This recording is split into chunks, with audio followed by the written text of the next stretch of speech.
근육량을 늘리고 몸을 만들기 위해 가장 중요한 것은 식단과 운동, 휴식입니다. 먹는 양을 늘리고 운동의 강도를 점진적으로 올리는 것이 무엇보다 중요합니다. 하지만 문제가 있습니다. 바쁜 직장인들이나 공부를 하는 학생들이 시간을 내서 운동을 하고 식단을 하는 것이 생각보다 어렵다는 것입니다. 그나마 운동은 하루에 1시간 정도만 투자하면 됩니다. 하지만 식단을 챙기는 것은 결코 쉬운 일이 아닙니다.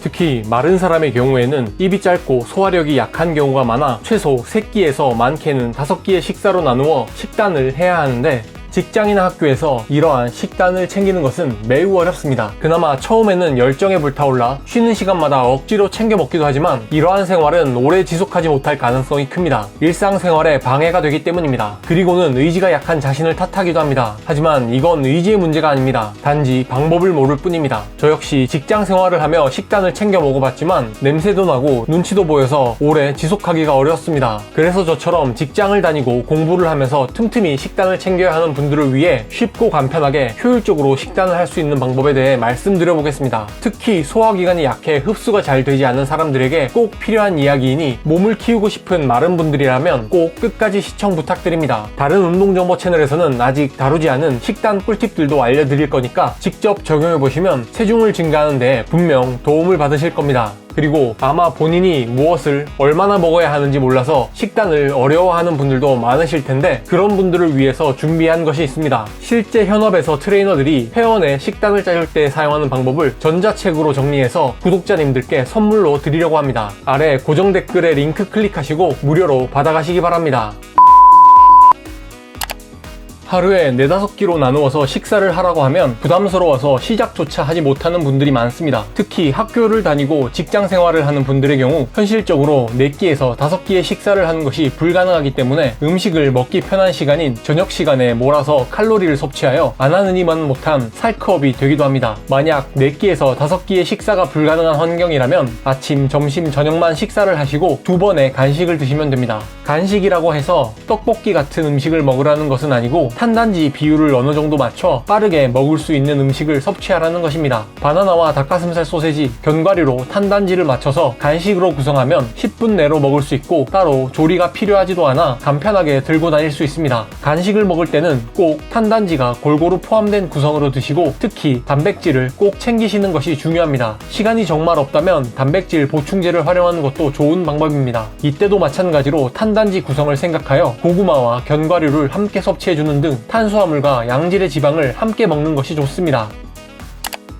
간혹 식단을 한다고 하면서 탄수화물과 지방은 제대로 챙기지 않고 닭가슴살만 500에서 600g씩 먹는 분들이 계신데 이건 정말 애써 먹은 닭가슴살을 다 똥으로 만드는 방법입니다. 근육을 만드는 데에는 단백질뿐만 아니라 탄수화물과 지방의 역할 또한 매우 중요합니다. 특히 탄수화물을 제대로 섭취하지 않으면 열심히 만들어 놓은 근육을 잃게 될 수도 있습니다. 그렇기 때문에 탄단지 비율을 지키는 것이 많은 양의 단백질을 섭취하는 것보다 중요합니다. 일반적으로 근육량 증가를 위해서는 대략 5대3대2 탄단지 비율로 섭취해주는 것이 좋습니다. 우선 체중의 1.8g을 곱하여 단백질 양을 먼저 설정한 다음 이에 따라 필요한 탄수화물과 지방 섭취량을 정하시면 됩니다. 자신에게 필요한 탄수화물, 단백질, 지방 섭취량을 구하는 자세한 방법이 궁금하신 분들은 아래 고정 댓글에서 링크를 클릭하시면 벌크업 식단 방법 전자책을 무료로 받아보실 수 있습니다.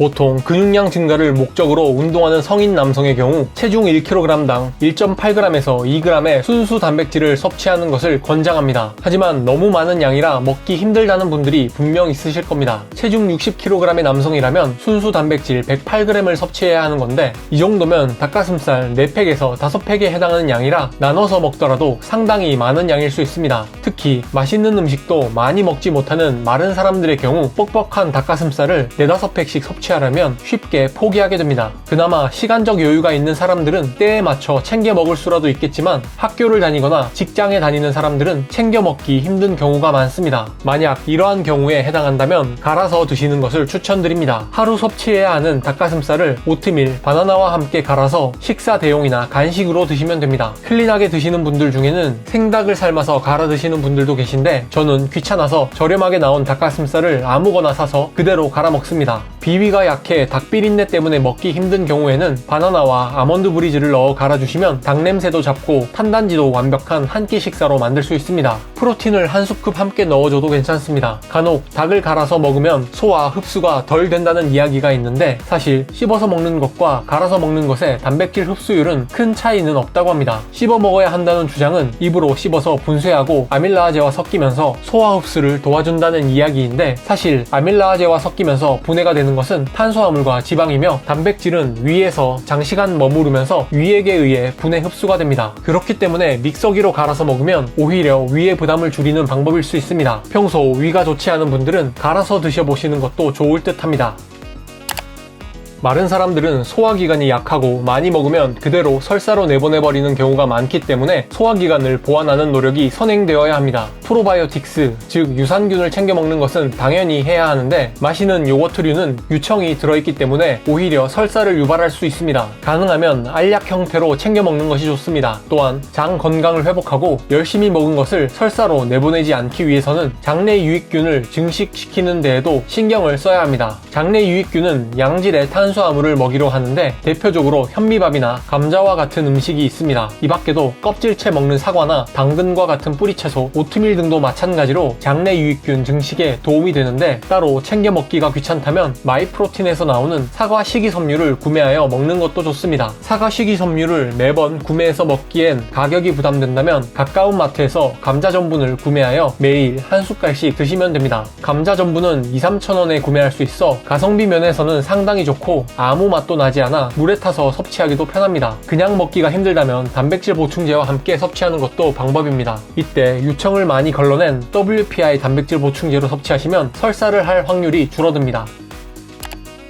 아무리 벌크업 식단을 잘 챙긴다고 하더라도 운동을 제대로 하지 않는다면 애써 먹은 음식이 아무 소용이 없게 됩니다. 본인은 제대로 운동을 하고 있다고 생각하지만 너무 낮은 중량으로 머신만 깔짝거리다가 유산소성 운동이 되어 오히려 살이 빠지는 분들도 있습니다. 머신으로 운동하면 비교적 안전하게 몸을 만들 수 있긴 합니다. 하지만 결국 한계를 만날 수밖에 없습니다. 우리의 몸은 여러 근육이 함께 협응하며 움직여야 큰 힘을 낼 수 있고 이러한 협응력을 기르는 연습을 할 수 있는 것이 바로 프리웨이트입니다. 프리웨이트에도 다양한 운동이 있겠지만 3대 운동인 스쿼트, 데드리프트, 벤치프레스에 오버헤드 프레스, 바벨로우, 풀업, 딥스가 추가된 7대 운동을 추천드립니다. 이 7가지 운동만 제대로 수행할 수 있게 된다면 매우 빠르게 성장할 수 있습니다. 실제로 해외 한 유튜버가 7대 운동만으로 3개월 만에 벌크업에 성공한 사례가 있습니다. 다만 초보자들이 프리웨이트로 감당하지 못할 중량을 다루다가 다치는 경우가 있습니다. 초보자 때는 급속도로 중량이 오르는 시기이다 보니 무게를 올려나가는 재미가 있기 때문입니다. 하지만 올바른 자세로 안정적인 움직임이 나오는 것에 집중하는 것이 훨씬 중요합니다. 함께 운동하는 사람이 있다면 자세를 체크받고 혼자 운동을 한다면 촬영을 해서 자세를 확인하면서 연습하셔야 합니다. 그리고 꼭 리프팅 벨트를 착용하는 것을 추천드립니다.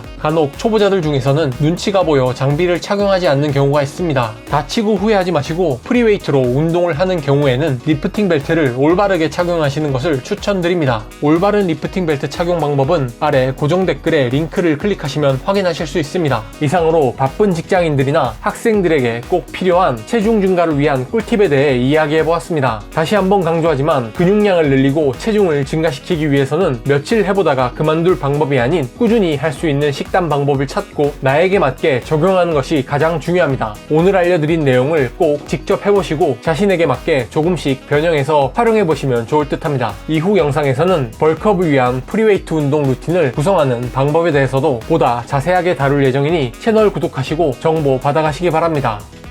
오늘도 영상 시청해주셔서 감사드립니다.